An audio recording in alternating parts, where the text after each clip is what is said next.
प्राचीन भारत एक ऐसा गोल्डन एज जब नॉलेज, आर्ट एंड कल्चर अपने पीक पे थे।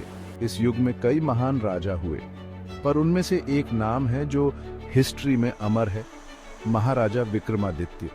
उज्जैन के राजा विक्रमादित्य अपनी वीरता, न्याय और प्रजा के प्रति समर्पण के लिए प्रसिद्ध थे। उनका नाम ही साहस और न्याय का प्रतीक बन गया। उनकी कहानी पीढ़ी दर पीढ़ी चली आ रही है।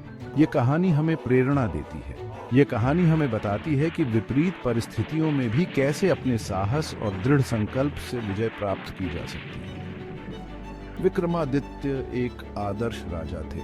वे अपनी प्रजा के हित के लिए हमेशा तत्पर रहते थे। उनका दरबार विद्वानों और कलाकारों से भरा रहता था। वे न्यायप्रिय थे और हमेशा सत्य और धर्म का साथ देते थे।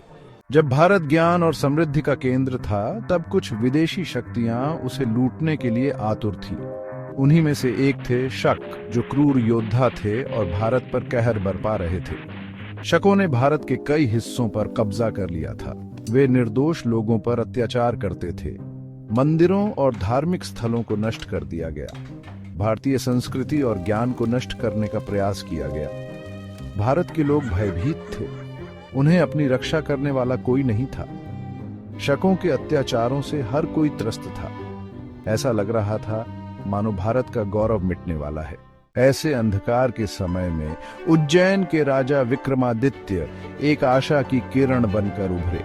उनके हृदय में देशभक्ति की भावना कूट कूट कर भरी थी। उन्होंने शपथ ली कि वे भारत को शकों के आतंक से मुक्त कराएंगे।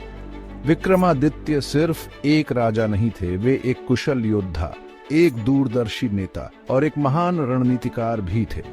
वे जानते थे कि शकों को हराना आसान नहीं होगा।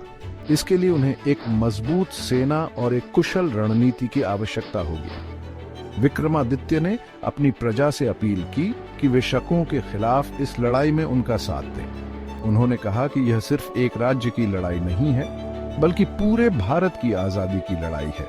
उनके ओजस्वी शब्दों ने लोगों में उत्साह और जोश भर दिया। विक्रमादित्य जानते थे कि शकों को खुले मैदान में हराना आसान नहीं होगा।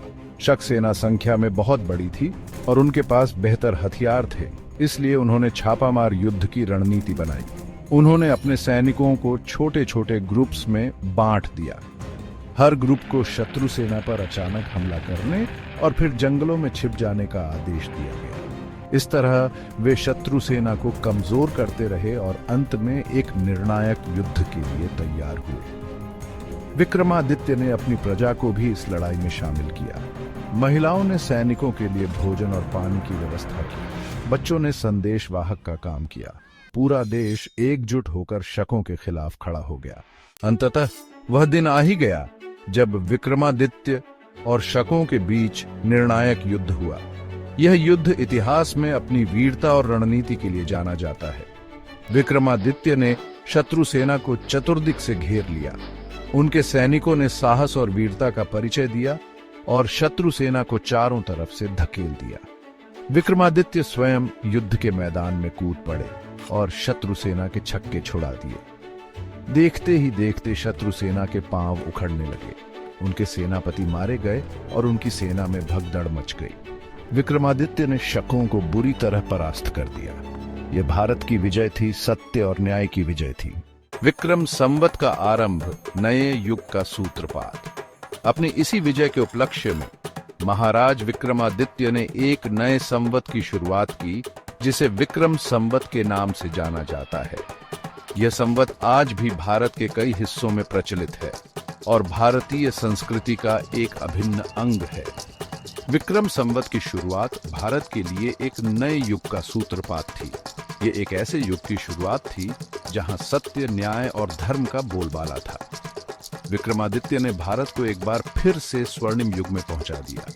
ये संवत सिर्फ एक कैलेंडर नहीं है, बल्कि यह विक्रमादित्य के साहस, उनके बलिदान और उनके दृढ़ संकल्प का प्रतीक है। यह हमें याद दिलाता है कि हमें कभी भी बुराई के आगे घुटने नहीं टेकने चाहिए और हमेशा सत्य और न्याय के लिए लड़ते रहना चाहिए। विक्रमादित्य की विरासत, प्रेरणा का स्रोत। विक्रमादित्य का नाम इतिहास में स्वर्ण अक्षरों में लिखा गया है। वे न सिर्फ एक महान राजा थे, बल्कि एक ऐसे आदर्श भी थे जिनसे आज भी लोग प्रेरणा लेते हैं। उनकी कहानी हमें बताती है कि विपरीत परिस्थितियों में भी यदि हम अपने मन में दृढ़ निश्चय और साहस रखें तो कोई भी लक्ष्य असंभव नहीं है। आज भी जब हम विक्रमादित्य का नाम लेते हैं तो हमारे मन में साहस, न्याय और देशभक्ति की भावना जाग उठती है। उनका जीवन हमें सिखाता है कि हमें कभी भी हार नहीं माननी चाहिए और हमेशा अपने आदर्शों पर अडिग रहना चाहिए। सीख, साहस और दृढ़ मन में आदर्श स्थापित करें और दूसरों के लिए प्रेरणा बने। निष्कर्ष, विक्रमादित्य एक आदर्श। महाराजा विक्रमादित्य का जीवन और उनकी वीरता की गाथाएं आज भी हमें प्रेरित करती हैं। उनका नाम इतिहास में हमेशा अमर रहेगा। वे न सिर्फ एक महान योद्धा थे बल्कि एक कुशल शासक, एक न्यायप्रिय राजा और एक महान व्यक्तित्व के धनी भी थे। उनका जीवन हमें सिखाता है कि हमें अपने कर्तव्यों का पालन करते हुए हमेशा अपने आदर्शों पर अडिग रहना चाहिए। आज के समय में भी हमें विक्रमादित्य के आदर्शों को अपने जीवन में अपनाना चाहिए। हमें भी उनके जैसे साहसी, न्यायप्रिय और देशभक्त बनना चाहिए। यही सच्ची श्रद्धांजलि होगी उस महापुरुष को।